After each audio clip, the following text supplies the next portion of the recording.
Bonjour, bienvenue. Nous sommes toujours ici en direct du salon Jobstick, salon du Forum des métiers, de l'innovation et du numérique. Et alors, il y a vraiment une structure dans la région qui s'est fait corps et maître de ces mots, c'est la CCI. Samuel Hervé, bonjour. Vous êtes vice-président de la CCI. Quelle activité pour vous? Alors, on va pas là en quelques minutes détailler tout ce que la CCI fait pour l'entrepreneur, l'entrepreneuriat dans la région, parce que c'est extrêmement important. On va juste, si vous le permettez, mettre en avant quelques innovations. Alors par exemple, le CCI Store, qui est euh, un Apple Store dans lequel l'entrepreneur va retrouver toutes ces applications qui vont lui faciliter la vie. Ça, c'est du national. Et puis par contre, on a là une activité locale, PrestaWeb, où vous avez référencé tous les acteurs du numérique, du digital, dans une seule et même application pour pouvoir les retrouver facilement. Oui, effectivement, l'idée, c'est de pouvoir répondre en fait aux nouvelles formes d'innovation et de création d'entreprise.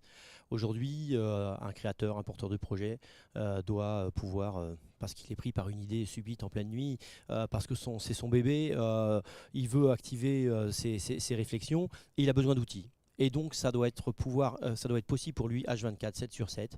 Et c'est la raison pour laquelle CCI Store s'est mis en place. C'est plus de 200 applications différentes qui permettent à des porteurs de projets, à des chefs d'entreprise déjà créés, de pouvoir continuer à structurer, développer, faire croître leur entreprise à travers des outils très concrets, très pratiques, qui sont facilement appropriables et dans lesquels ils peuvent ainsi trouver des solutions concrètes à leurs problématiques, sachant que bien évidemment on est dans une logique digitale, on a bien évidemment la dimension digitale via cet App Store de l'entrepreneur, vous l'avez qualifié comme tel et je trouve que c'est bien trouvé, qui peut être fait n'importe comment, mais il faut la complémentarité aussi avec le physique, par de C'est l'humain, important. et là nous avons nos chargés d'affaires au sein des CCI qui viennent accompagner et interagir avec ces outils pour les compléter pour ces porteurs de projets, porteurs d'idées ou jeunes entrepreneurs. Et PrestaWeb, donc, alors là, on est toujours dans du numérique, on est toujours dans un apport de solutions globales, et vous avez centralisé dans le même lieu l'ensemble des acteurs du numérique et du digital Montpellier.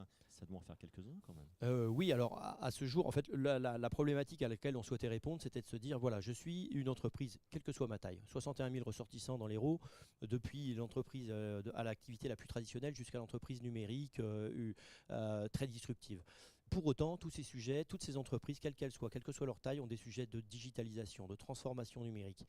Et puis dans la jungle de l'offre du CRM, du site internet, des réseaux sociaux, on a parfois du mal à se retrouver. Et quand on est un patron de PME ou un patron de TPE qui connaît bien son cœur de métier mais qui ne connaît pas forcément parler le digital, on a besoin de gens qui savent décrypter pour nous les acteurs, l'offre, le cahier des charges, comment on met en place en fait une collaboration avec un acteur du numérique. Et donc on a développé PrestaWeb. Aujourd'hui ce sont je crois plus de 67 prestataires différents dans les réseaux sociaux, dans les sites web, je vous l'ai dit, dans les CRM, qui ont été reçus par les experts numériques de la CCI et qui les ont référencés suite à un cahier des charges, suite à de l'écoute, pour pouvoir facilement orienter nos ressortissants qui ont ces besoins de transformation digitale vers ces prestataires. Il y a une forme de labellisation d'une certaine façon et c'est quand même un peu plus rassurant pour nos ressortissants d'avoir des prestataires dont on sait qu'ils répondent à une forme de cahier des charges en savoir-faire technique, en éthique, en termes de juste prix par rapport à l'attente technique posée.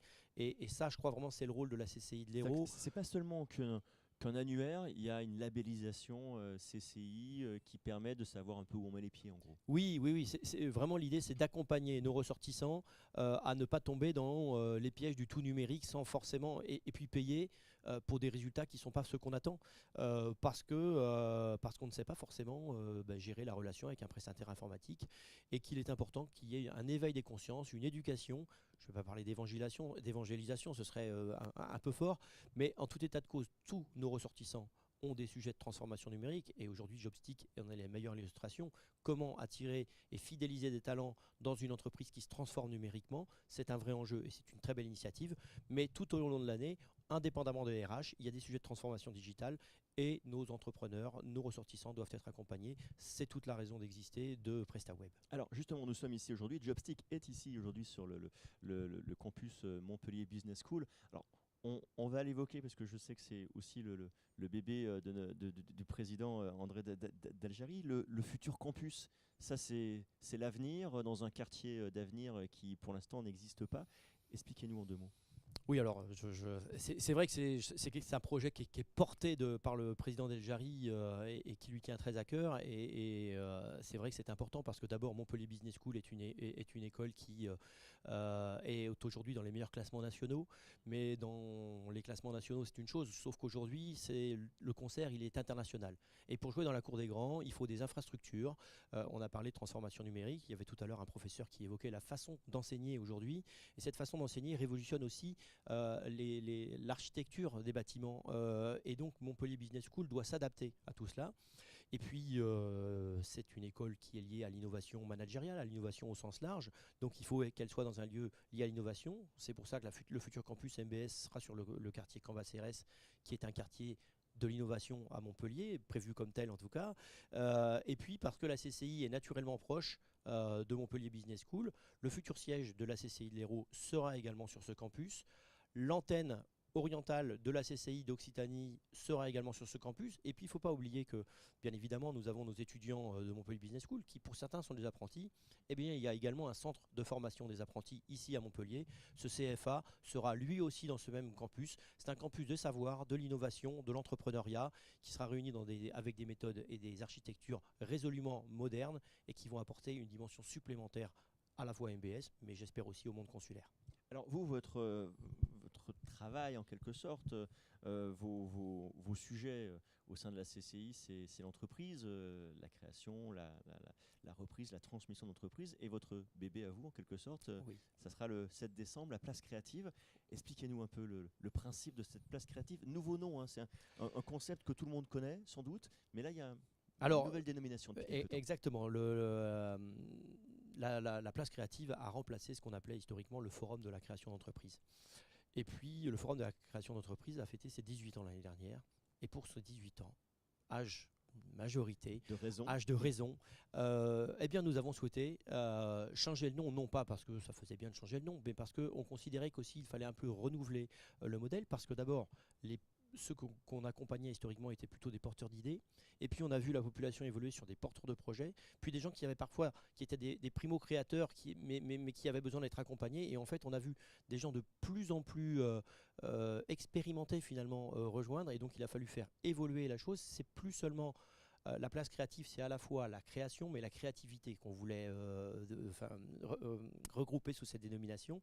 Et donc c'est pour ça qu'on a créé ça l'année dernière. Cette année, ce sera le 7 décembre au Quorum de Montpellier. Historiquement, on a plus de 2000 personnes accueillies sur une seule et même journée. Il y a des thématiques récurrentes sur, bien évidemment, les sujets de la création d'entreprise, et puis quelques thématiques différentes. On va retrouver notamment les sujets de formation, les sujets de mixité, qui sont très chers ici à Montpellier Business School, les sujets de l'innovation dans le sport, dans les métiers du tourisme, le financement participatif. On essaye d'embrasser toutes les composantes de la création d'entreprises et du développement des entreprises dans une seule et même journée, sachant que la volonté, c'est que cette place créative, ce ne soit pas seulement une seule et même journée, parce qu'on a des rendez-vous experts avec les experts comptables, les notaires, les banquiers, les assureurs, mais on veut que ça dure. Cette marque, elle doit s'installer tout au long de l'année, oui, avant et après. Et il y a désormais un site internet qui existe, donc la place créative, c'est facile à trouver. Et l'idée, c'est effectivement de mettre en place des modules qui viendront compléter cette journée de rencontres, toujours dans une logique de digital, bien évidemment du physique à un instant T, mais il faut le compléter avec du digital. Aujourd'hui, on ne peut pas faire l'un sans l'autre et l'autre sans l'un. En tout cas, une place pleine d'énergie, ça c'est évident pour l'avoir déjà vécu le 7 décembre, n'oubliez pas. Samuel Hervé, merci infiniment. Merci beaucoup. Et nous, vous allez voir, la vidéo va s'arrêter, vous allez prendre un café, vous revenez, vous cliquez sur la prochaine vidéo et ça sera un autre sujet que nous pourrons évoquer ensemble.